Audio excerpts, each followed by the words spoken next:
Allora, buonasera a tutti, grazie per la vostra presenza. Come avete visto, con soddisfazione, visto che tutti si fermavano quando entravano dentro pronti a essere controllati, da questa sera basta solo appunto la mascherina FFP2 che mi diventerò subito appena finito di parlare. Bene, questa è la nostra, per questa stagione, la nostra ultima serata di No Orsi. Ci sarà un'altra proiezione il 6 di giugno, ma non sarà qui, ma sarà a Piazzale Zoppas, qualcuno di voi c'è già stato, la serata all'aperto, e sarà una serata dedicata alla Normandia, una serata un po' particolare perché ricorre il 78esimo anniversario dell'invasione del D-Day, dell'invasione alleata in Normandia, e Fabrizio Menucci ci porterà in Normandia, ci farà vedere le sue immagini, ma anche immagini di repertorio proprio per ricordare quei fatti. Vi annuncio anche, vi anticipo intanto solo le date. Sarà un'estate molto intensa per noi perché siamo riusciti ad organizzare 3 serate di multivisione in estate all'aperto in 3 posti molto belli. La prima sarà il 1° luglio al Parco Comunale di Valle Uberto, la seconda sarà a Vittorio Veneto al Castrum di Serravalle, quindi un posto molto particolare. Io onestamente non sapevo neanche che esisteva un castrum, un castello a Vittorio Veneto. E la terza sarà qui a Conegliano all'ex convento San Francesco. Sarà quindi venerdì 1° luglio a Colomberto, giovedì 8 luglio a Vittorio Veneto e venerdì 15 luglio qui a Conegliano. Chi è iscritto alla mailing list riceverà comunque il programma e gli avvisi. Se qualcuno non è iscritto, fuori c'è il foglio, se volete poi potete lasciare il vostro indirizzo, altrimenti tramite i social immagino riuscirete a vedere tutto quanto. Veniamo alla serata di stasera. Allora, Luca Pitton, a dispetto del nome tipicamente veneto, viene da Udine, è già stato con noi un paio d'anni fa, nel periodo del Covid, dovevamo farla prima del Covid, se ricordo, o durante il Covid, e poi è stata fatta subito dopo, una serata sugli Stati Uniti. Stasera invece ci porta dall'altra parte del mondo, in Nepal. Io non ho bisogno di dilungarmi oltre perché lui è un affabulatore, quindi sa parlare molto bene, presentare molto bene i suoi viaggi, e vi lascio a lui e ci sentiamo alla fine della serata. Vai.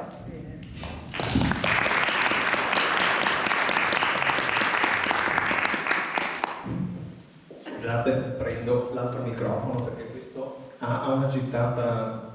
Ma mi vedete qua sotto o è meglio che stia alla luce? Perché vorrei fare una piccola introduzione di come sta la luce. Allora torno su con un po' di prudenza perché ormai le facce.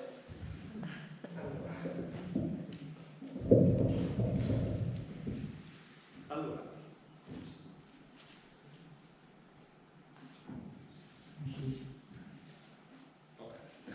Buonasera di nuovo, grazie per l'ospitalità, è sempre un piacere venire a Conegliano, nonostante con Danilo avessi detto non mettere pressione, ma insomma lui insomma, con gentilezza insomma, ce l'ha, insomma, si ricorda insomma, del fatto che ci conosciamo da un po' di tempo e a Conegliano, devo dire, ho fatto una delle mie prime presentazioni un bel po' di anni fa, credo fossero gli anni 90, ed è un piacere venire qui perché io credo che, insomma, per me l'area di Conegliano e Montebelluna è una specie di terra di fotografi, perché ho avuto il piacere di conoscere Carlo De Agnoi e la Marco Polo Multivisioni, anche quella esperienza un bel po' di tempo fa, e poi di frequentare i festival di Fantadia.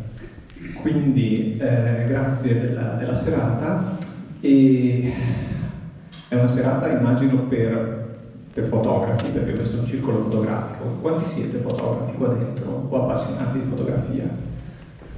Beh, allora mi salvano, sono tutti fotografi, ok? E parleremo di camminate, di montagna, quindi c'è anche qualche appassionato di montagna oltre che fotografi? Sì, perfetto. E poi parleremo anche di esperienze di avventure nel mondo. Chi è che ha viaggiato con avventure nel mondo qui? Quelli sono in minoranza, ok? Allora, metteremo assieme un po' tutto. E da dove partiamo? Perché il Nepal? Perché questo racconto stasera? Allora, è un viaggio del 2014 e nel 2014 io facevo 50 anni, quindi mi sono detto cosa mi autoregalo. E l'anno prima avevo avuto la fortuna di poter fare un giro a piedi di 4 giorni. Sono un appassionato di montagna, ma nelle nostre montagne finora, dai 20 anni in poi, avevo sempre fatto escursioni di 1, massimo 2 giornate. Non mi era mai capitato di fare una cosa un po' protratta, cioè di cammino che dura più giorni. E appunto nel 2013 in Cile, nel parco delle Torri del Paine, ho potuto fare un piccolo circuito di 125 km che ho sviluppato in 4 giorni e mi è piaciuta quel tipo di esperienza, cioè camminare una trentina di chilometri al giorno, e mi è piaciuto talmente tanto che poi appunto all'alba dei 50, per regalarmi qualcosa, ho detto vediamo che cosa è possibile fare in un paio di settimane. E nel catalogo di Avventure nel Mondo c'era questo viaggio che si chiama Annapurna Express.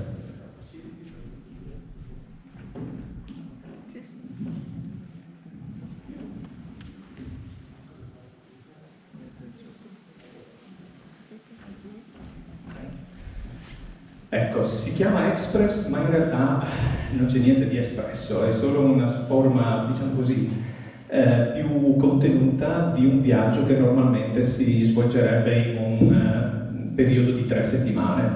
Questo era fra il 15 e il 30 di marzo, io l'ho allungato di un giorno per poter fare scusate un attimo che prendo confidenza, eccolo qua, freccia, tac. Per poter fare appunto una bella camminata. In che cosa consisterà questa camminata? Intanto vediamo il Nepal, immagino tutti sappiamo dove si trova, insomma nella parte settentrionale in cima all'India, e il Nepal è famoso per essere la patria della maggior parte degli 8000. Qui vedete in questa mappa appunto quanta concentrazione c'è in quest'area di 8000. Ce ne sono 3 all'interno del Nepal e altri 5 tutti sulla linea di confine, quindi condivisi con la Cina. L'Annapurna è questo centrale, proprio. Accanto ha il Manaslu da un lato e il Dholagiri dall'altro. Questo è un piccolo quadro riassuntivo di tutti i 14 8000 presi dal primo, dal più alto, fino al più piccolino, il cinese. Una cosa particolare dell'Annapurna è che, se vedete la colonna scalata, è stato il primo degli 8000 a essere, tra virgolette, conquistato dall'essere umano nel 1950, a opera di una spedizione francese. C'è anche un libro molto famoso che ne narra proprio l'impresa. E fra le altre particolarità di questa montagna c'è anche il fatto che, se vedete le scalate, l'Everest è quello che ovviamente, questo è un quadro che ho realizzato nel 2017, adesso senz'altro andrebbe aggiornato, però già al tempo vedete come la montagna meno vinta, tra virgolette, come usano dire i montanari, è proprio l'Annapurna. Perché questo? Perché è una montagna molto molto difficile. Lo dice anche questa colonna, in cui, se vedete la percentuale di chi purtroppo ci rimette le penne nel tentativo di scalata, l'Annapurna è quello che miete più vittime. Questo per parlare di montagna. Ovviamente noi siamo andati a farci una camminata intorno all'Annapurna. Quindi, eccolo qua, Maurice Herzog, Annapurna, il primo 8000. È una bella lettura per avere un po' di storia della montagna. Io me l'ero portato in viaggio proprio per leggerlo durante le sere che passavamo nei rifugi. Un po' di linee belle eleganti all'aeroporto di Francoforte, per passare a linee un po' diverse, che sono quelle di Kathmandu. Ecco, noi ci arriviamo una domenica sera e c'era una festa, l'aeroporto era deserto. E perché? Perché l'abbiamo scoperto forse da poco qua da noi, si fanno delle corse che si chiamano Color Run, dove i partecipanti vengono, come dire, spruzzati di polveri colorate. Questa è la festa di celebrazione di inizio primavera che si tiene in Nepal e ovviamente i turisti, insomma, se la godono partecipando a questo tipo di appuntamento. Noi ci facciamo un giretto per la capitale, giusto per assaggiare l'atmosfera appena arrivati. Abbiamo avuto un piccolo contrattempo, purtroppo uno dei nostri compagni non si è visto recapitare il bagaglio, quindi il nostro approccio, diciamo così, alla capitale ha dovuto essere un po', come dire, sacrificato all'inizio per cercare di risolvere questo problema, che poi non si è risolto, ma per fortuna il nostro amico, che tra l'altro è qui stasera presente, l'ha presa con molta filosofia ed è andato al mercato a fare, come dire, gli acquisti necessari per continuare il viaggio. Per fortuna lo stretto necessario per la camminata era già con sé.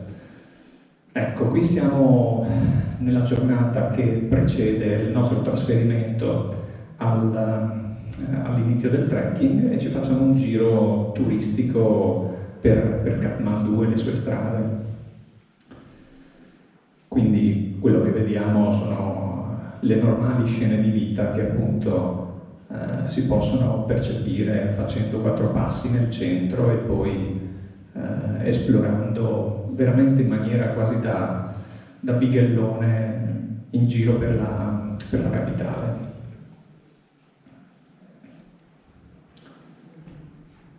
Ecco, scene di vita quotidiana mentre come dire, cominciamo a prendere confidenza. Ecco, noi adesso usiamo tanto le mascherine, 8 anni fa lì erano necessarie soprattutto per il forte impatto che lo smog ha sui nostri polmoni, sui miei quantomeno, insomma. E qui, insomma, cominciamo a prendere confidenza con la valuta locale e con le scene della giornata.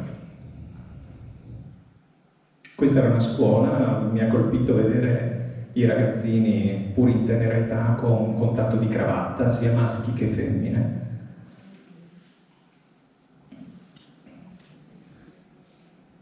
Ecco, e mentre giriamo qui in mezzo alla strada, in un tempietto come tanti ce ne sono lungo le strade, si stava svolgendo una piccola cerimonia che sembrava quasi l'equivalente di un nostro battesimo.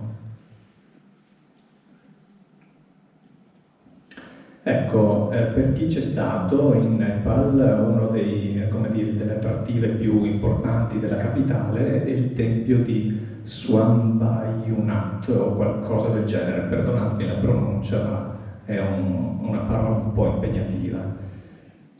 Si trova in cima a una collina e noi affrontiamo una bella scalinata proprio per arrivare a visitare questo luogo.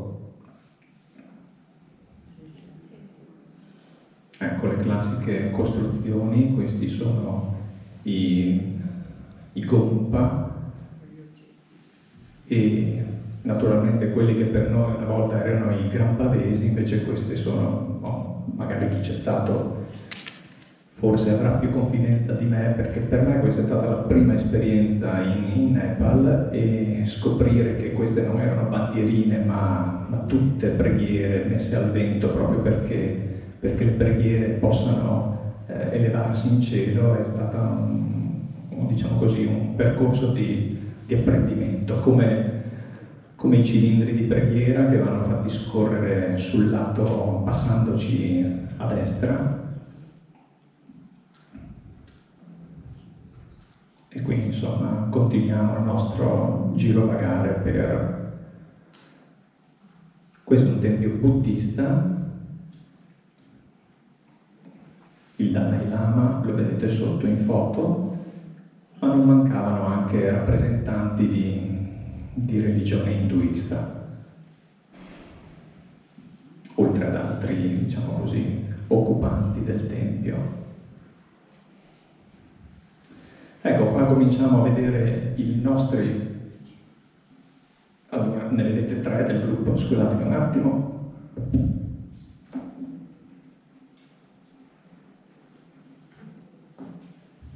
Allora, noi eravamo in 5.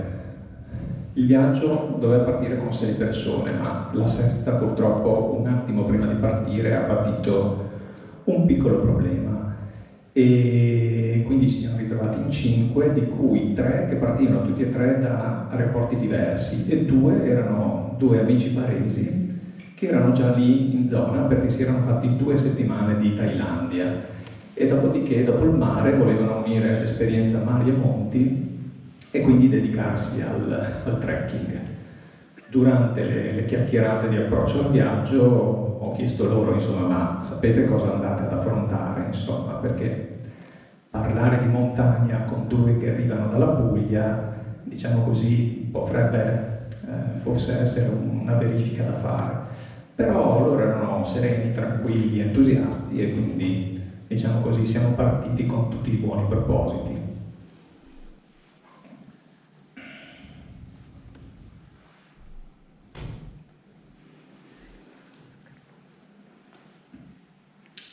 Ecco, terminiamo la nostra giornata al mercato andando a fare lo shopping per l'amico Giuliano e completando il pomeriggio nella piazza centrale dove c'erano, insomma, dopo il terremoto del 2015, forse saprete che purtroppo molte di queste bellissime opere architettoniche non esistono più. Questa era la reggia ed eccoci di nuovo al mercato, come dicevo. Proviamo un po' a capire meglio dov'è il territorio di questo percorso. Qui vedete appunto l'area della capitale, Kathmandu, e questa è l'area dell'Annapurna dove si svolge il trekking, che è un percorso circolare in questo rettangolo. E la partenza il mattino dopo, come vi dicevo, insomma, smog purtroppo qui Euro 2, 3, 4 e 5 non esistono e però insomma dopo la città la parte più natura prende il sopravvento e quindi si riesce a respirare, a godersi l'ambiente. Arriviamo alla prima tappa, qui siamo, scusatemi un attimo, ecco, a Besi Sahar, che è la città di partenza del trekking.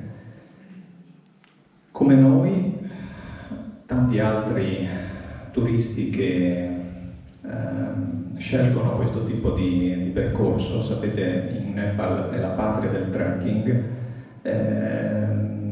i percorsi principali sono quelli dell'Everest, ma anche l'area dell'Annapurna è molto, molto frequentata, nonostante la nostra sia una stagione, diciamo così, non principale, perché il periodo migliore per affrontare la montagna è senz'altro da ottobre a novembre, quando i cieli sono un po' più tersi. Qui comunque c'era un bel gruppo di ragazzi, noi ci siamo accorti che insomma ci troviamo veramente a confrontarci con una presenza molto più giovane, ma questo è un trekking che è possibile anche per chi non ha proprio come dire, un allenamento particolare. Alla fine sarà proprio una camminata. Ve la mostrerò meglio poi con qualche dettaglio numerico proprio per dare l'idea di cosa significa affrontare queste tappe in cammino. Intanto eccoci qua, siamo a Besi Sahar, questa è la partenza, il percorso si snoda lungo questa linea rossa in una valle che si chiama Marsiangdi e percorrendola tutta si arriva a un passo quassù a 5.416 metri, dal quale poi si discende verso una città che si chiama Johnson e questo sarebbe il percorso del cosiddetto Annapurna Express, proprio perché fa un giro parziale. Dopo da lì si rientrerebbe in aereo verso Pokhara.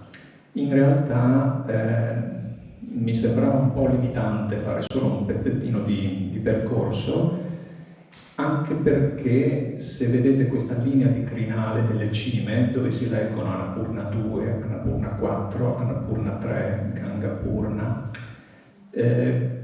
camminando qua sotto in fondovalle, ecco, queste cime schermano la visione dell'Annapurna vero e proprio, perché l'Annapurna è questa montagna qua, e quindi non la si vede mai.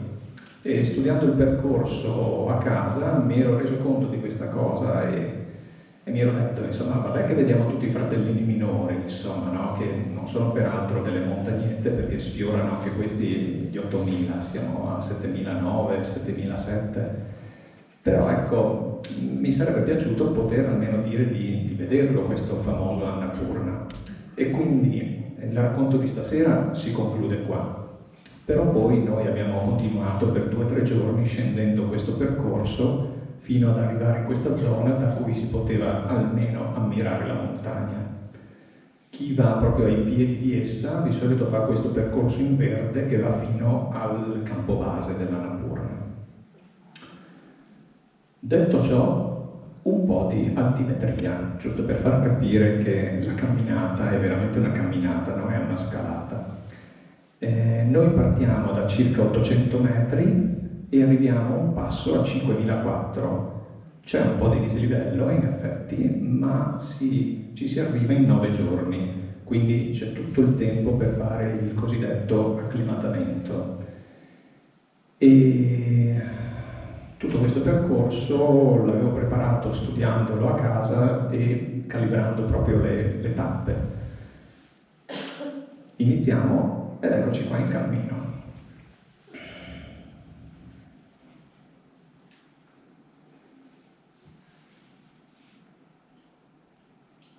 All'inizio la strada non è molto, come dire, affascinante a livello di trekking, perché ovviamente è una strada che viene utilizzata anche per i servizi. Questi sono i nostri portatori, perché appunto è una passeggiata, insomma, i ventenni possono anche portarsi 20 kg sulle spalle, insomma, noi che avevamo un po' di, come dire, voglia di goderci la camminata senza faticare troppo, e ci siamo avvalsi dei portatori, che peraltro è un servizio che viene, come dire, viene anche suggerito non solo per alleviare le nostre fatiche, ma anche per dare un giusto ritorno alla popolazione locale e quindi consentire a essi di svolgere un'attività che diventa quasi, come dire, un vantaggio rispetto alle mansioni normali di cui si occupano durante l'anno.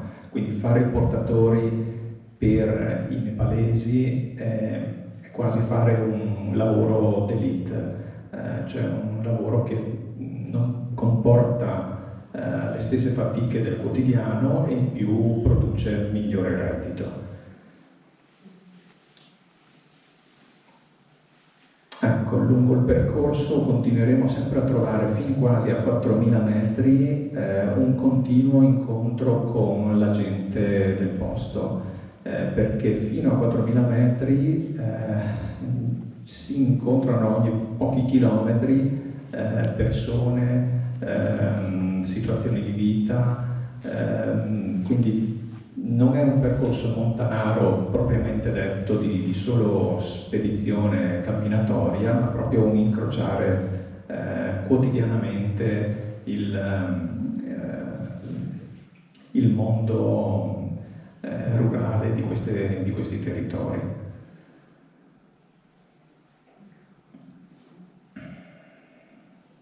E cominceremo a prendere confidenza anche con i vari ponti che attraversano il fiume. Noi ci sposteremo continuamente da un lato all'altro delle sponde, un po' per seguire il percorso della camminata, un po' proprio per muoverci in maniera curiosa fra un lato e l'altro dei 2 versanti. Ecco, arriviamo a destinazione, scusate la foto un po' sfocata, ma avevamo lasciato la macchina a una persona del luogo per ritrarci e poi siamo noi 5. I 2 baresi sono quelli al centro, poi maglia bianca Giuliano, di cui vi ho parlato poco fa, trevigiano, e in giacca rossa invece Marco, che è un tipo un po' particolare, lo vedrete anche nelle prossime foto, arriva dall'Appennino, lui è abruzzese. Eccoci, qui siamo al nostro primo alloggio lungo il percorso. La scritta già si autodefinisce, insomma, dice vista superba e ristorante top della città.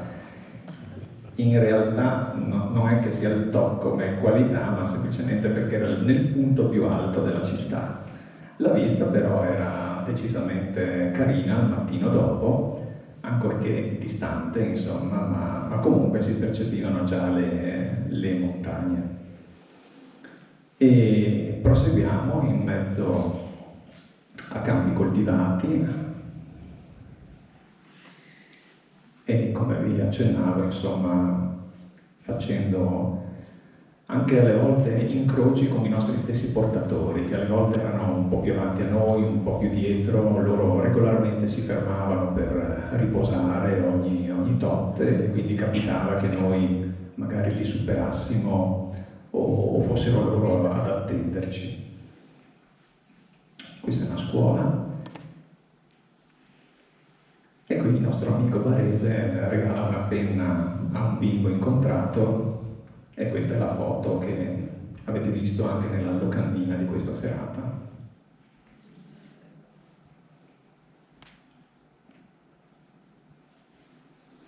E nonostante i problemi di lingua, insomma, comunque si prova a fermarsi, a conversare con la gente, perché durante la giornata appunto non è una prestazione sportiva il cammino lungo questi percorsi, ma proprio un entrare in contatto con quanto incrociamo.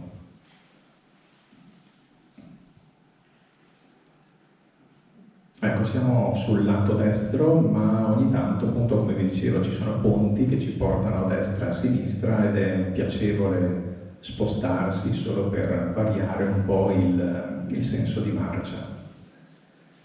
Ed ecco qua i nostri portatori, come vi dicevo, avevano ognuno di loro, noi in 5, quindi loro in 5, più il capoguida, lo Sherpa, e il nostro bagaglio grosso, quello diciamo così che ci custodiva tutta la nostra attrezzatura, più una parte del loro bagaglio. Nessuno di questi basti superava i 20 kg, quando fanno altri tipi di lavoro sono abituati a portarne anche 40 e più. Per quello dicevo, portare il bagaglio al turista occidentale è quasi un lavoro più leggero per loro.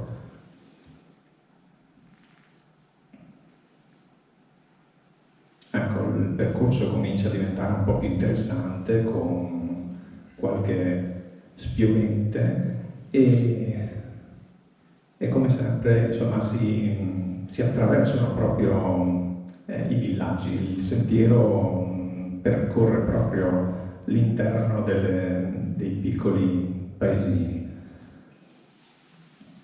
Qui, come si usa sempre dappertutto, insomma, quando non ci sono risorse si prova a chiedere aiuto al buon cuore diciamo così, dei visitatori. Non potendo ricevere il computer dall'amministrazione locale, il preside della scuola ha pensato bene di mettere un cartello per suggerire ai turisti di contribuire.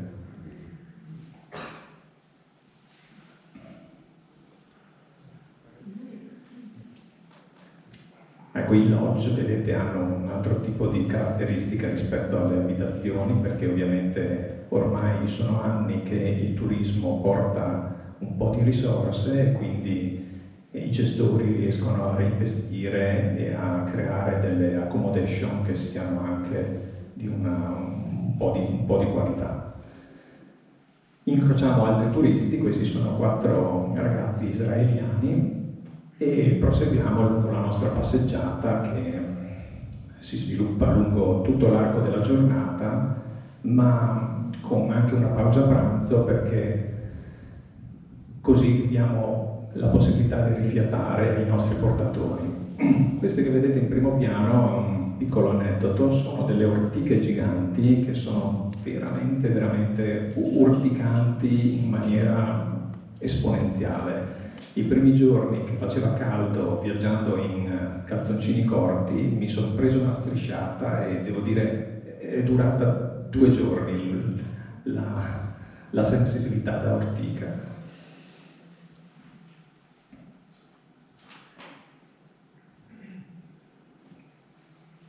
Eccoci qua.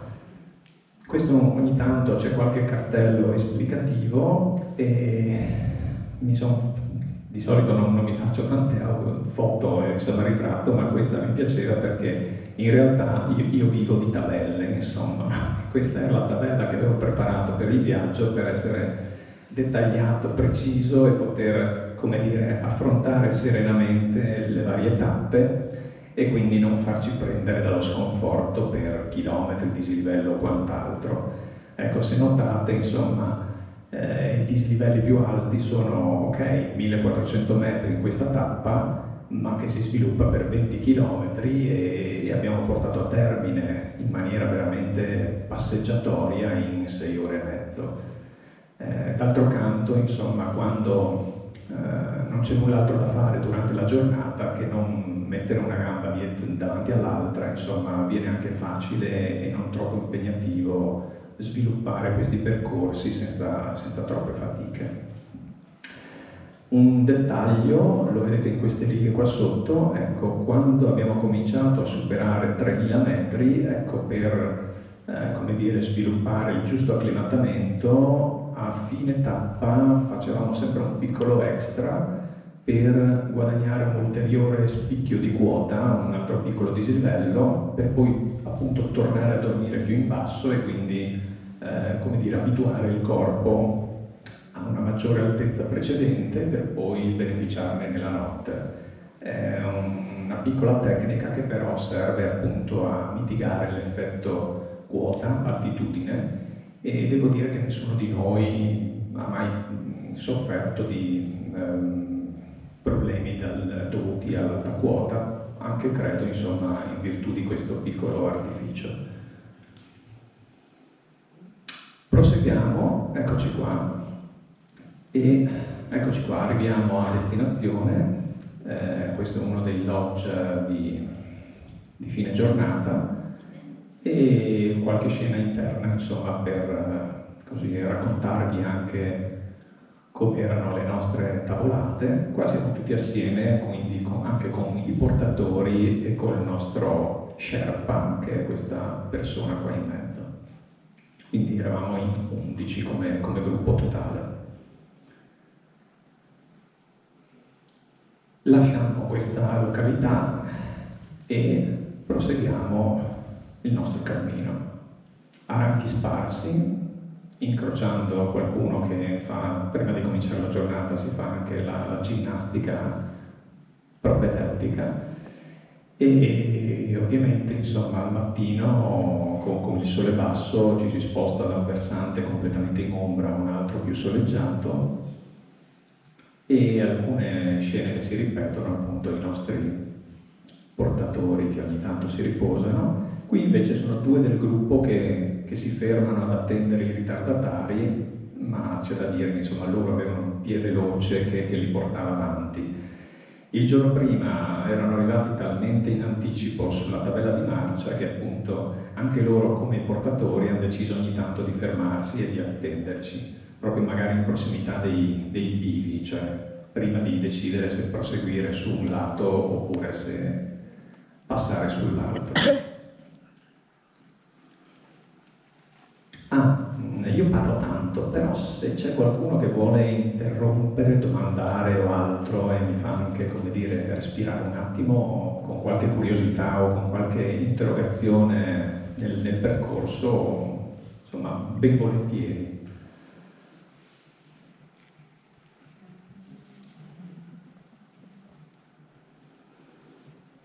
Ecco, dicevo, incrociamo tante situazioni lungo il percorso e capita anche di fare amicizia con altri escursionisti. Queste sono due ragazze californiane, loro sì, si portavano quasi una ventina di chili sulle spalle.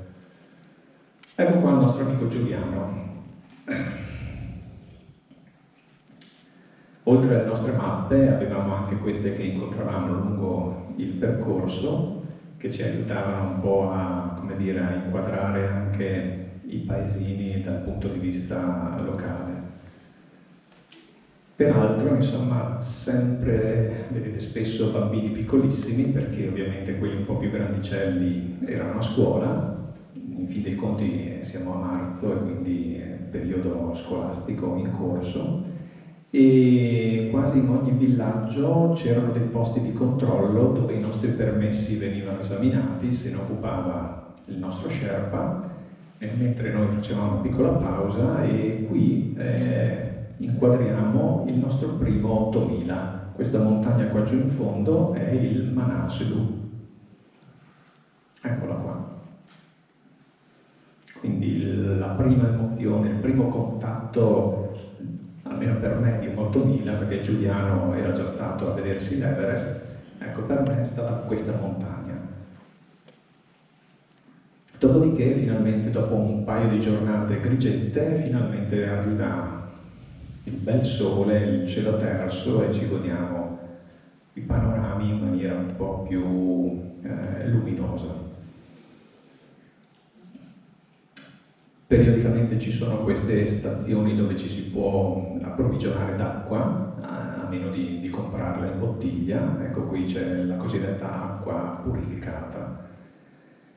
E qua ritroviamo le nostre due amiche californiane, una delle quali purtroppo in discesa con lo zaino pesante si è presa una storta al ginocchio, e allora Giuliano, che ha competenze mediche, insomma, l'ha un po' soccorsa. E affrontiamo uno dei pochi tratti con un po' di dislivello, anche gradinato, e anche noi fermandoci ogni tanto a queste panchine che sembrano gigantesche. Vedete l'amico barese con i piedi sospesi da terra come se fosse un bimbetto, ma sono fatte non per sedersi quanto per appoggiare gli zaini ai portatori, quindi sono panchine fatte per la sosta dei portatori più che dei camminatori. E se per noi era minimamente faticoso fare questa camminata, la gente del posto, insomma, la faceva anche sferruzzando contemporaneamente.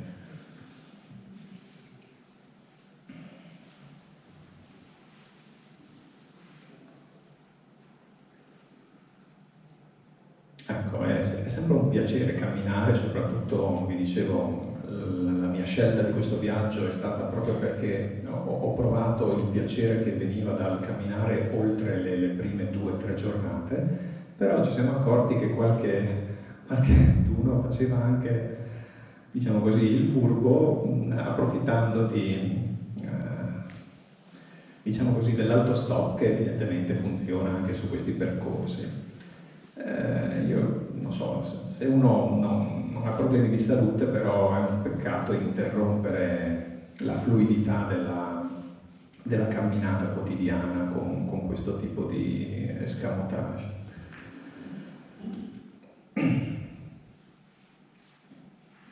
Altri alloggi in costruzione, in attesa dei turisti. Questo forse dovevano chiamarlo Everpink anziché Evergreen, ma insomma, evidentemente. E poi i ponti, li vedrete ora, più avanti, sono un leitmotiv di tutto il percorso. Oltre a tutti i lodge e i ristoranti che incrociamo lungo il percorso, qui stiamo, diciamo così, attraversando un paesino e fermandoci a scambiare un sorriso con questo ragazzo e il suo bimbetto. Lui in inglese ci ha chiesto se fossimo italiani. ci ha lasciati un po' stupiti perché, insomma, come fa a riconoscerci? E semplicemente lui era appena stato mezz'ora prima interloquito dai nostri compagni che avevano il passo più veloce, quindi aveva riconosciuto un po' le nostre sonorità e quindi aveva già memorizzato il tipo di linguaggio. Io ero un po' indietro perché stavo con i 2 baresi che erano un po' più lenti. Ecco, arriviamo alla tappa di fine giornata in cui l'amico abruzzese, quello della giacca rossa, adesso si produce in una delle sue performance che poi ho scoperto proprio in questa giornata come un classico del suo andare in giro per il mondo.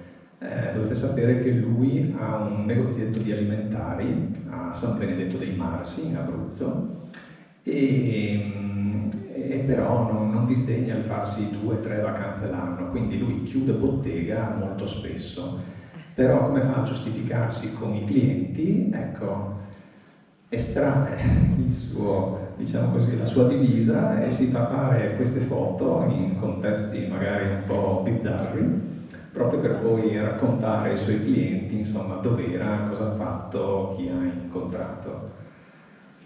E con divertimento anche della gente locale, insomma, a parte il bambinetto che è un po' costretto fra lui e la mamma sulle spalle.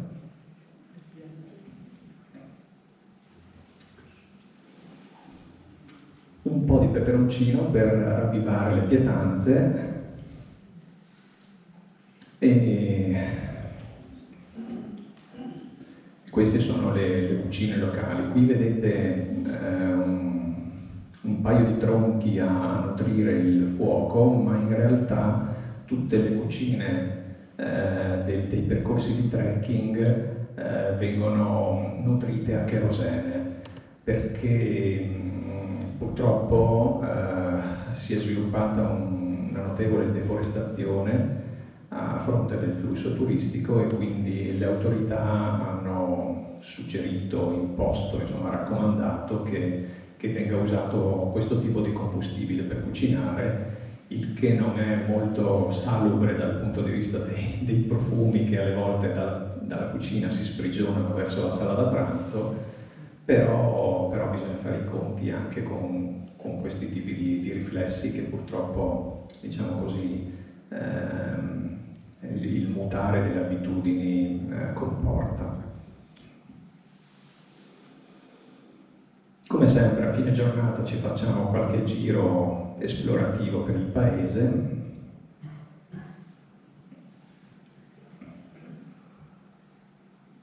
e poi insomma al mattino di solito le luci migliori offrono gli scenari che riusciamo a portare a casa dal punto di vista proprio di immagini di montagne.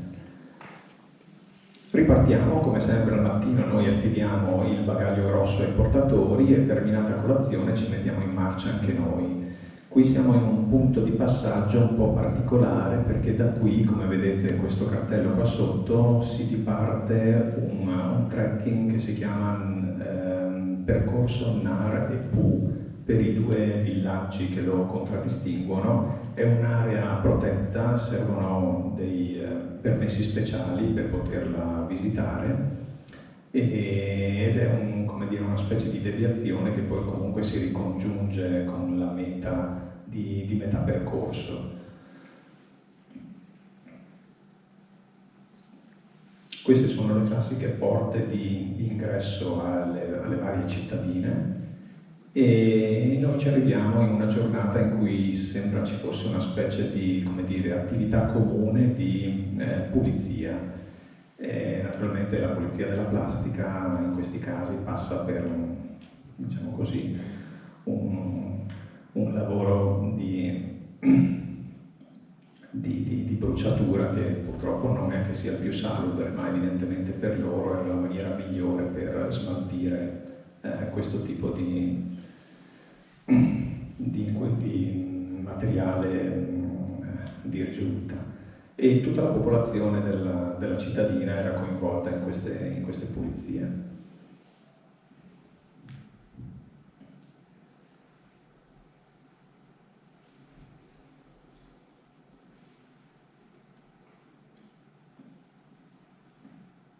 Ecco, abbiamo visto i cilindri di preghiera, questi invece sono i famosi muri mani, cioè i muri di preghiera in cui troviamo scolpite delle preghiere e che sono spesso frequenti anche non solo nei centri abitati ma proprio lungo il percorso di cammino. Il nostro amico barese qua ha improvvisato una danza perché il suo portatore aveva una radiolina al seguito e viaggiando a tempo di musica, quando l'ha incontrato, ne ha approfittato.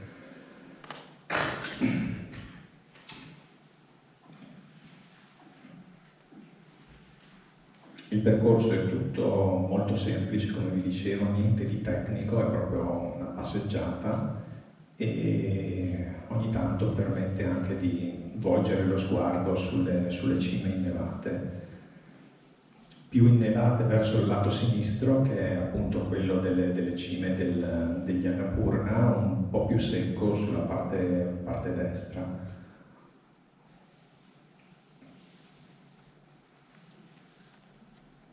Ecco, qualche incrocio di nuovo sempre con altri trekker. Qui ho approfittato per farmi io una foto nel riflesso degli occhiali di questa turista inglese. E poi, come sempre, insomma, troviamo l'annuncio del prossimo paese con la descrizione. Come vi dicevo, insomma, ci fermavamo anche a pranzo non per una reale necessità, ma proprio per dare modo ai portatori di riposare, di rifocillarsi, anche perché loro, insomma, beneficiavano di un trattamento di favore da parte dei ristoratori solo se ci fermavamo anche noi turisti. Un po' come capita spesso in molte parti del mondo, che insomma se il gruppo si ferma e consuma, anche i locali che sono al seguito ne traggono un beneficio. Ecco, arriviamo a superare i 3000 metri. Prima di questa esperienza i miei 3000 erano stati fatti proprio qui, insomma, in Veneto e Alto Adige, sulle cime dolomitiche, ma senza mai superare i 3200. Quindi in questa tappa noi arriviamo a una località che si chiama Pisang Alto, eccolo qua, Mapper Pisang, che era già a quota 3200. Qui in cima abbiamo trovato alloggio in un posto molto bello con vista sulle montagne e su tutto il nostro percorso che abbiamo seguito in questa valle, e qui per la prima volta appunto sviluppiamo quella coda serale di ulteriore camminata proprio per macinare un po' di quota e beneficiarne al riposo.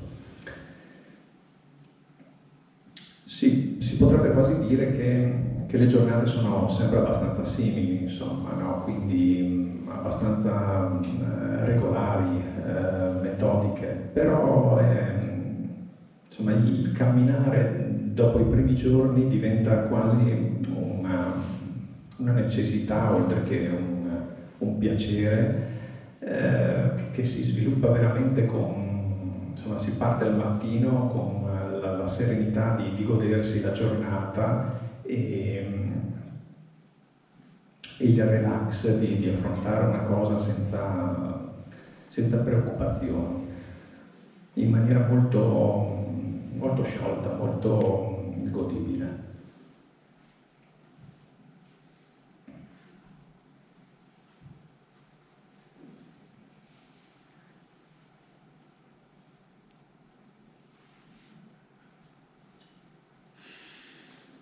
Comincia a far freschetto, incrociamo la neve, anche se il nostro amico, insomma, resiste alle temperature, ma al di là delle soste per il pranzo c'erano anche le soste per il tè, volendo, e qui infatti siamo in una piccola, diciamo così, area di rifocillamento dove apprezzare una tazza di tè caldo guardandosi le montagne. Un po' come andare sui nostri monti, insomma, e incrociare di tanto in tanto dei rifugi.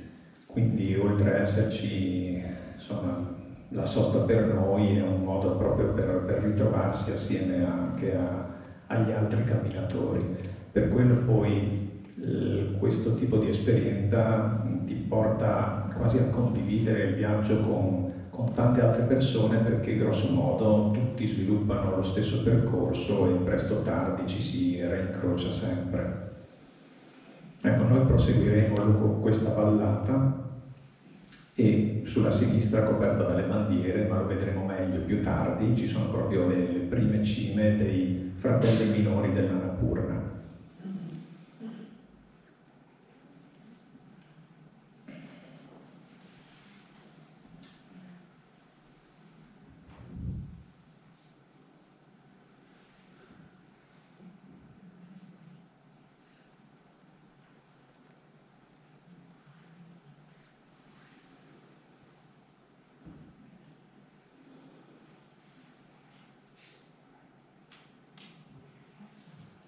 È un piccolo dettaglio che si era visto insomma in questa area dei monti e sembrava proprio appunto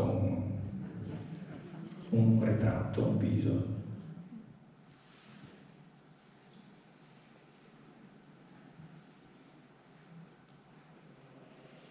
Anche i nostri piedi veloci ogni tanto, appunto vi dicevo, si fermavano ad attenderci. Qui eravamo quasi ora di pranzo, c'era un bel pane profumato che ci attirava, ma abbiamo soprassieduto perché di lì a poco ci sarebbe stata la pausa per il pranzo. Il nostro amico barese ha tentato di emulare i portatori locali, provando anche lui a portare la gerla con il sistema che usavano anche i Maya, cioè con la fettuccia sulla fronte. Non è una delle cose molto più semplici da gestire, ma insomma ogni tanto viene voglia di provare a fare quello che si deve fare agli altri. Ed ecco la nostra pausa pranzo, un bel relax come si usa da noi, insomma, con un bel vedere sulle montagne.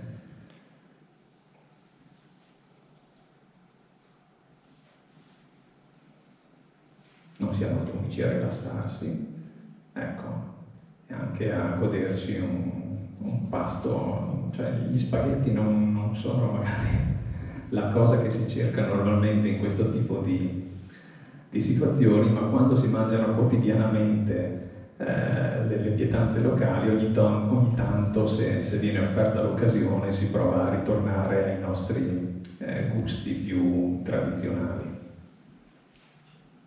La vallata qui si apre e noi continuiamo insomma a sviluppare chilometri e camminata in una delle tappe forse più lunghe, una delle 3 più lunghe che supera i 20 km.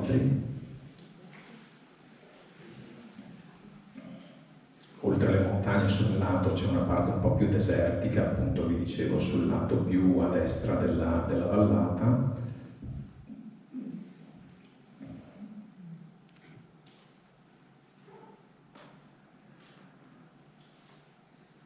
E incrociamo anche insomma qualche richiamo alimentare.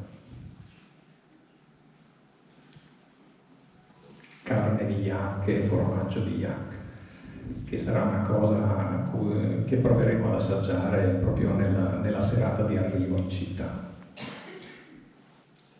Ecco, questa è una foto fatta non verso il nostro cammino, ma verso le nostre spalle, proprio per ammirare meglio la catena montuosa. E questi qui sono l'Annapurna 2 e l'Annapurna 3. Considerate che qui sotto stiamo camminando a qualcosa tipo 3.300 metri di quota e qua ce ne sono 7.009.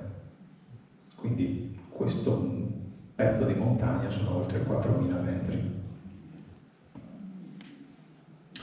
Ecco una piccola mappa per mostrare appunto quanto vi dicevo. Questo in giallo è il percorso che abbiamo fatto all'interno di questa vallata, diretti verso la località dove ci fermeremo 2 giorni proprio per sviluppare ulteriore acclimatamento alla quota. E appunto le montagne che vedevamo nella foto precedente erano l'Annapurna 3 e l'Annapurna 2 più in basso che non si vedono. Come vi dicevo, questa è la linea le montagne, e l'Annapurna principale è qua e appunto non si riesce a scorgere dalla vallata sotto.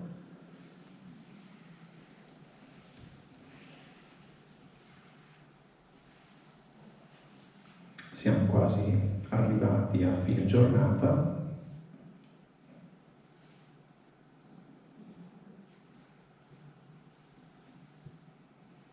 Eccoci qua, entriamo a Manang. Manang è la principale località lungo questo percorso, proprio perché spesso viene utilizzata, essendo a circa 3.500 metri di quota, come area di sosta proprio per come dire, approcciare meglio l'acclimatamento, e quindi vengono proposte possibili escursioni da sviluppare nella giornata in cui si rimane qui, e noi andiamo a farne una di queste proprio sul versante degli Annapurna. Quindi, attraversata la cittadina, ci inerpichiamo su in montagna per un piccolo dislivello di 400-500 metri, e incrociando sempre altri turisti come noi. Questa è un'altra ragazza israeliana che, solo stando 3 mesi a Firenze, parlava italiano quasi come noi.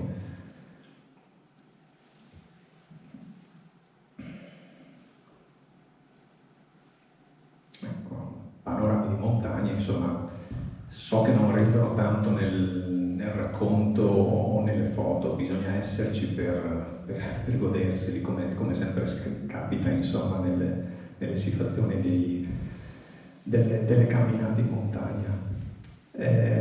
Lungo questa vallata noi proseguiremo da qui i prossimi giorni, inoltrandoci qua all'interno per poi fare il passo e scendere giù dall'altro lato. Nel frattempo, insomma, eccoci qua. Siamo rimasti in 3 perché uno dei nostri aveva avuto un po' di malessere, era rimasto all'albergo a riposare. Un altro era venuto su con noi, ma sulla neve non si trovava proprio a suo agio, e quindi è tornato giù con la guida e noi ci siamo autogestiti in solitaria. Ecco, questa è una delle foto che mi piace di più per vedere questo effetto del vento sulle cime. E dovendo fare un po' di giro, non abbiamo disdegnato anche la possibilità di calcare un po' la neve e di divertirci un po' come bambini anche in questa specie di scivolo, di toboga di discesa. La parte bassa della città è questa, insomma, veramente brulla, secca, siamo appunto, vi dicevo, a 3.500 metri, questo è il nostro albergo. La camera dove stavo io era proprio uno di questi bungalow, proprio sullo spiovente, insomma, di questo precipizio che scende giù per quasi 200 metri, è fatta quasi di cartapesta. Durante la prima notte, insomma, sentire scricchiolare tutto mi ha fatto venire qualche pensiero, e quindi il mattino dopo ho pensato bene di trasferirci. Siamo andati in quest'altro albergo perché avevo qualche timore, insomma, che non reggesse, trovandosi proprio, insomma, sul bordo di questo dirupo. Questa qua sotto invece è una scuola. Quindi ci siamo spostati in questo albergo e vi facciamo ritorno, così vi mostro un po' delle nostre belle location. Ah sì, un altro scorcio, come vi dicevo, anche qua, qui siamo sui 7.008 e qui invece siamo sui 3.700-3.008, quindi anche qua ci sono 4.000 metri di dislivello davanti ai nostri occhi. Le foto ovviamente non possono rendere l'enormità di questo tipo di scenario. Ecco, rientriamo a Manang. Qualche giro per il paese ed eccoci alla trasferta presso la nuova location. Il nostro amico abruzzese si dedica alla lettura e io vi mostro un po' quelli che erano i nostri alloggi, solo per dare appunto un'idea dello stile sobrio, insomma, spartano, ma dignitoso e comodo. Il bagno ovviamente non può, insomma, essere considerato di alto livello, ma è lo stretto necessario comunque per gestire bene questo tipo di esperienza. I nostri portatori insomma si rilassano e noi facciamo, dovendo riempire un pomeriggio, un giro per il paese. C'è anche un piccolo museo e anche un cinema, anzi ce n'è più di uno di cinema. E i film che danno sono quelli classici che conosciamo tutti, insomma ambientati qui nella zona tra Nepal e Tibet, quindi 7 anni in Tibet o Into the Wild, che è di un altro territorio ma sempre parla di avventure, o North Face o Aria Sottile. Ecco, questi erano i titoli che giravano quotidianamente nelle 2 o 3 sale cinematografiche. Vi faccio vedere il multisala nel suo complesso. Ecco, è questa stanza qua. Ecco. Annapurna Hike Vision Hall. Naturalmente i nomi sono sempre un po' più accattivanti della realtà. Ecco, una cosa bella sono le panetterie che le città più grosse possono offrire. Questo sia una sosta veramente per soddisfare qualche golosità. A parte il fatto che quando abbiamo a colazione chiesto se ci potessero portare un po' di honey, un po' di miele, non so se l'abbiamo pronunciato male noi, insomma mi diranno quelli che sanno l'inglese qui, però continuavamo a dire honey e il cameriere non ci capiva, no? Diceva no, non ce l'abbiamo. 10 minuti dopo si è chiarito il fatto che lui aveva capito onion, cioè in effetti sembrava che noi gli chiedessimo cipolla a parer suo, insomma, e quindi lui in una panetteria diceva io non ho cipolle, perché me le chiedete? Ecco, abbiamo faticato finalmente a far intendere che volevamo un po' di miele. Ricominciamo il nostro errabondare, lasciamo Manang e sviluppiamo un altro piccolo percorso. Abbiamo lasciato il compagno che stava poco bene in albergo perché appunto non se la sentiva di camminare e gli ho organizzato un giro cioè di raggiungerci con un cavallo. Alle volte ci sono queste possibilità, insomma, per soccorrere chi non ce la fa per un certo tratto, insomma, di trovare un mezzo alternativo. Mentre procediamo durante la giornata, il compagno che era venuto con noi nell'escursione del giorno prima, invece eccolo qua, questo vestito di nero, si chiama Michele, aveva un'aria sofferente e ci ha manifestato che anche lui non si sentiva bene, ma per un altro motivo. Aveva le vertigini e la cosa ci ha lasciati un po' stupiti perché insomma, come vertigini? Sì, io soffro spesso di questa cosa qua, insomma. Ma come? E vieni in Nepal sapendo di avere questo tipo di problema, gli faccio io. Ma pensavo che non si presentasse. Eppure i sentieri che avevamo affrontato finora non avevano strapiombi, situazioni critiche o quant'altro, però lui non se ne dava per inteso, insomma non voleva più proseguire il cammino. Cosa fare in queste situazioni? Abbiamo aspettato che arrivassero i portatori, ci siamo accordati con il suo e se lo è preso e con lui è tornato indietro fino alla città dove hanno reperito un mezzo, perché qui le strade finiscono, appunto avete visto che ormai non ci sono più mezzi, non ci sono strade per appunto auto, se non forse qualche moto, e con il suo portatore se n'è tornato indietro fino alla cittadina di fine trekking. Quindi noi abbiamo proseguito da soli a ranghi ridotti. L'ennesimo ponte, ancora montagne, seracchi spettacolari e qui finalmente arriviamo a un piccolo punto topico della camminata. Per la prima volta, almeno per 2 su 3 di noi, superiamo quota 4.000. È stato un piccolo evento, non avendo mai, come dire, provato questo tipo di situazione, quindi l'abbiamo immortalato in questa foto e anche in questo autoritratto per celebrare un po' l'evento. arrivato in maniera molto naturale, ma anche con un minimo di soddisfazione. Ecco, vi dicevo della legna, e in effetti è consentito solo raccogliere quel tipo di legna che ormai insomma, non è un arbusto verde, ma insomma ciò che rimane in maniera naturale a terra.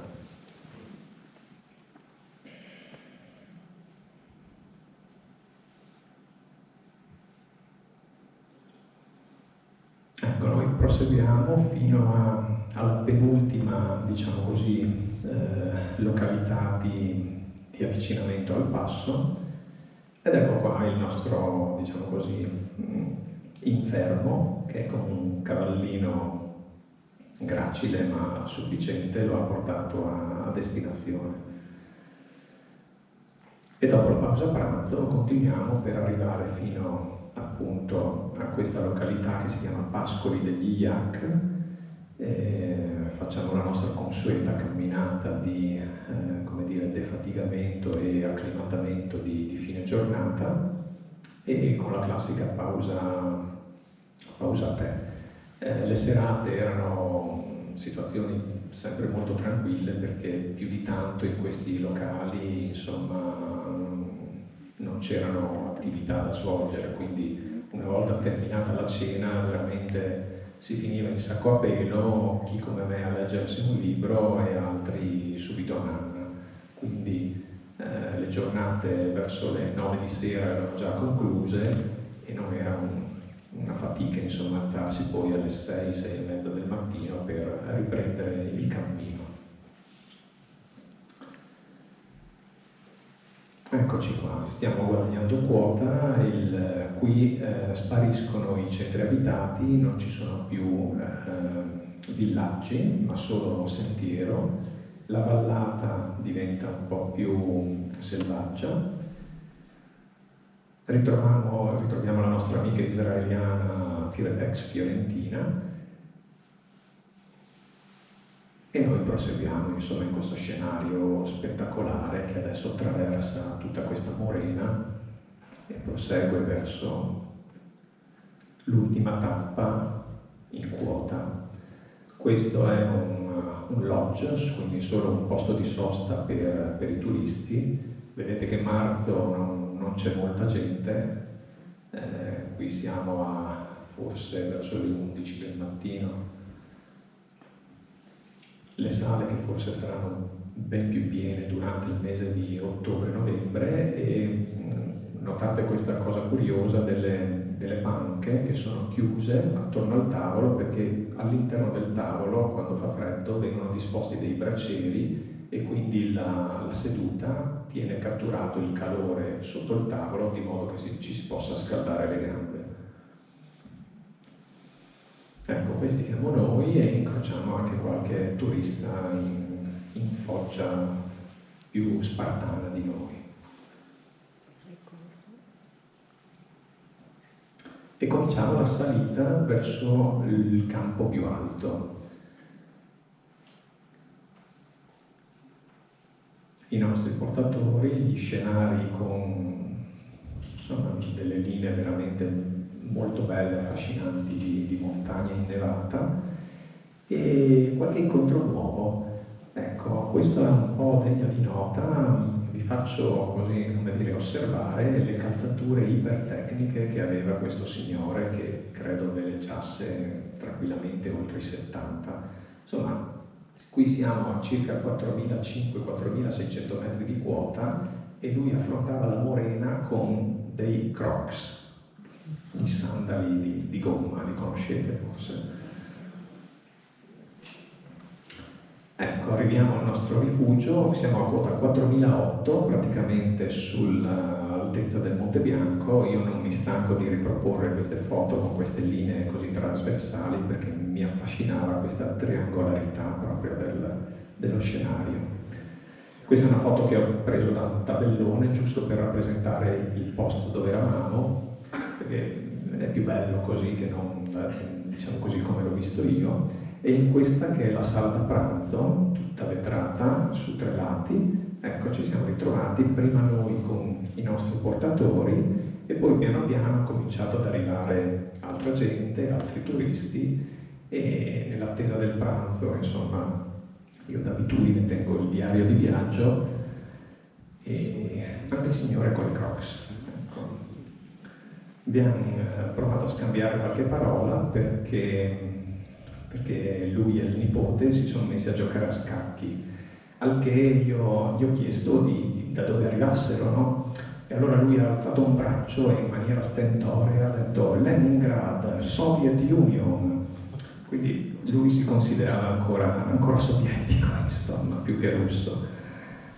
Oggi parlare di Russia e di Unione Sovietica magari è un po' una faccenda delicata, però qui, insomma, è stato simpatico conversare con questi due sovietici e al termine della partita nonno-nipote il nonno ha visto che il nostro amico abruzzese era molto interessato e quindi gli ha chiesto puoi giocare e insomma Marco, questo ragazzo è veramente un appassionato di scacchi ma in maniera veramente intensa e quindi non si è fatto ripetere, come dire, l'invito e si è messo a giocare con il ragazzo e nei primi 10 minuti ha subito perso i 2 cavalli.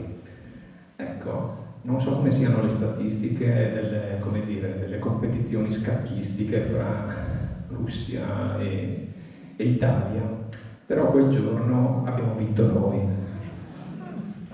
E quindi lui ci tiene tanto a questa cosa, insomma, perché può vantare nel suo palmarès di aver sconfitto uno sovietico, insomma, ecco. E quindi ancora la raccontiamo con piacere questa situazione. Eccoci, dicevo, siamo all'interno di questa sala, io sono uscito per fare 4 passi, vedere un po' com'è l'ambiente circostante, e qui vi segnalo intanto uno che stava peggio del nostro amico, perché dopo il cavallo il nostro amico è riuscito con le sue gambe a salire fin qua. Questo qui è un coreano che non ce la faceva proprio e si è fatto portare con un servizio di yak. Qui i cavalli non arrivano, bisogna ricorrere agli yak. Ecco, 4008 qui, come si fa a sviluppare quota per dormire meglio la sera? Andiamo a 4009, qua su in cima. Ecco, per fare questi 100 metri ci abbiamo impiegato 20 minuti.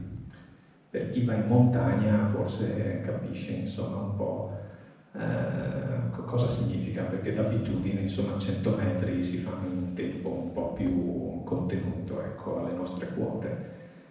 Qua ovviamente l'altitudine si fa sentire ed eccoci qua insomma su un percorso semplicissimo ma dove appunto si sente battere il cuore e anche battere la testa.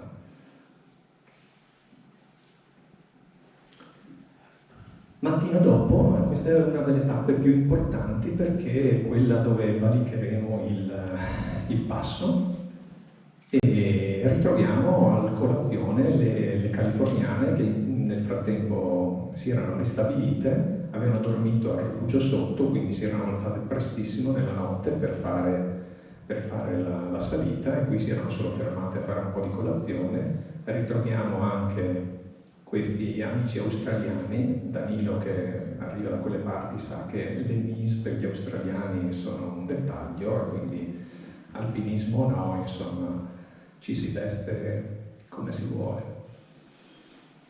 Percorso appena un po' impegnativo in questo piccolo tratto, ma per il resto veramente una passeggiata con dislivello che si presenta solo in questo tratto un po' pronunciato, ma che si sviluppa con questo tipo di scenari.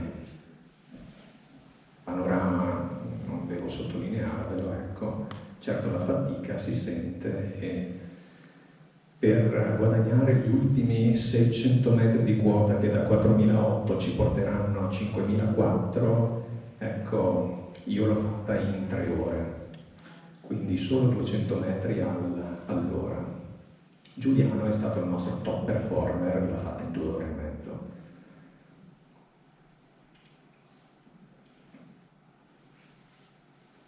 C'era gente che nel frattempo insomma, si rifugiava in questi lodge perché era tramortita dalla fatica, dalla stanchezza. Però dipende sempre un po' da come si sviluppa un po' l'acclimatamento. Noi, devo dire, si sentiva la fatica e si era rallentati, ma senza patirne in, come dire, con situazioni di crisi. E arriviamo finalmente in cima. Questo è il passo, sullo sfondo scorgete quelle che sono appunto le bandierine, le preghiere e il cartello che dice benvenuti, congratulazioni ai 5416 del Torung La Pass. Ed eccoci qua, noi 4.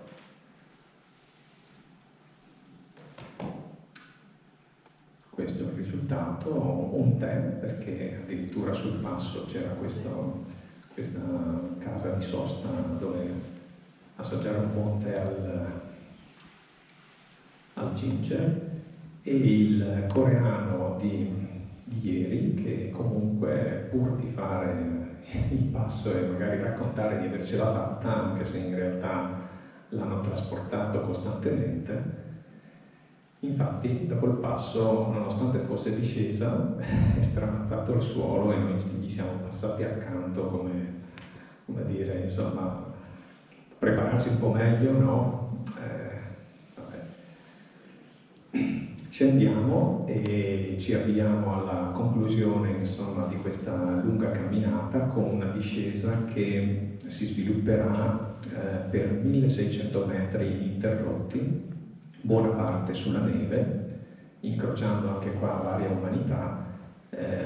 Questo signore era un tedesco e se il russo sovietico di prima aveva le Crocs, ecco, questo qui ha delle simili Clarks ai piedi e si era avventurato in mezzo alla neve senza un po', come dire, prepararsi minimamente a ciò che l'avrebbe atteso.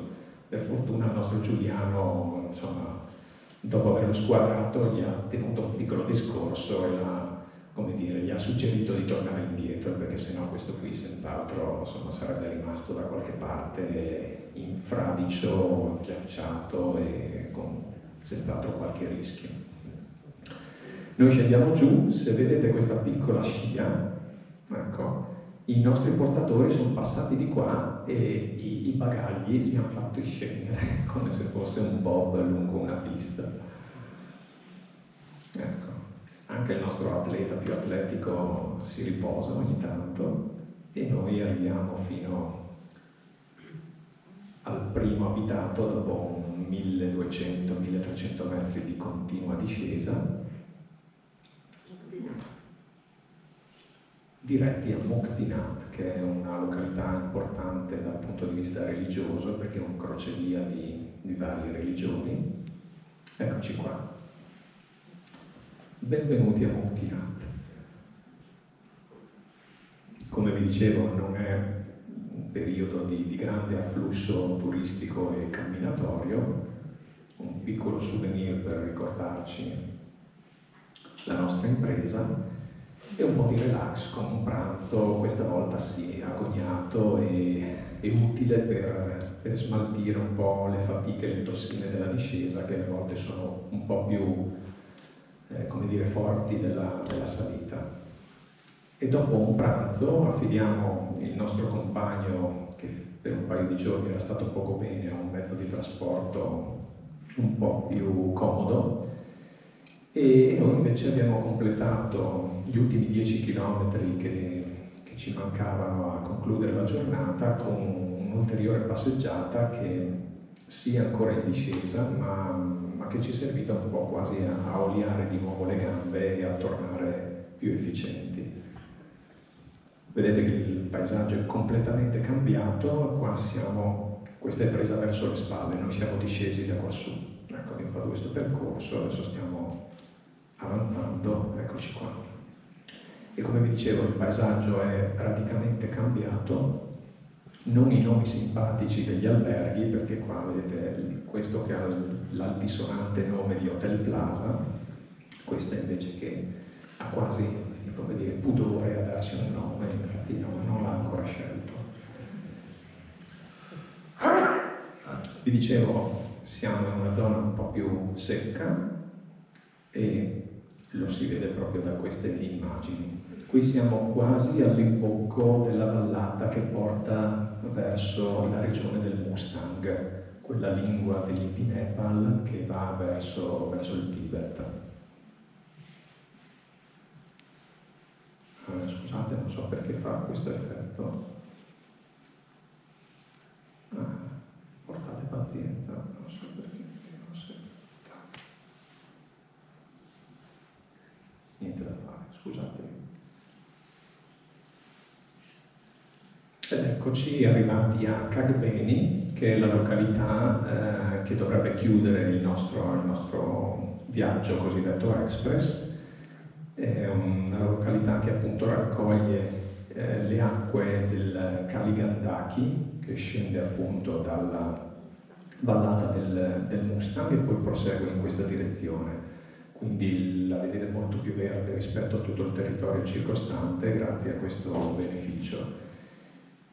Ed ecco gli ultimi dettagli della nostra camminata che arrivano appunto fino a questa località che si chiama Kagbeni. Eccoci qua, siamo scesi dai 5004 ai 2008 e noi proseguiremo altri 2 o 3 giorni a camminare per arrivare nella zona in cui si può godere del panorama sull'Annapurna e quindi da qui completare il giro in questa vallata appunto che si chiama Kali Gandaki per poter appunto ammirare l'Annapurna e completare il nostro viaggio. Per stasera chiudiamo con questa carrellata di immagini e insomma chiudiamo magari forse con l'ultimo ponte, perché continueranno ad essercene ancora tanti altri, o con l'ultimo camminatore che è uno dei tanti incontrati lungo il percorso. Grazie e buona serata.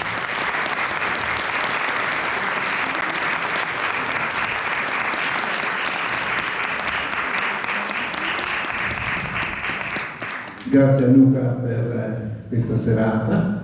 Non so se magari qualcuno ha qualche domanda particolare da fare. Bene, tutto chiaro, sei stato chiarissimo. Vi do appuntamento allora all'ultima serata della stagione, il 6 giugno, vi ricordo di nuovo, non qui, ma a Piazzale Zoppas. Grazie a tutti e buona serata.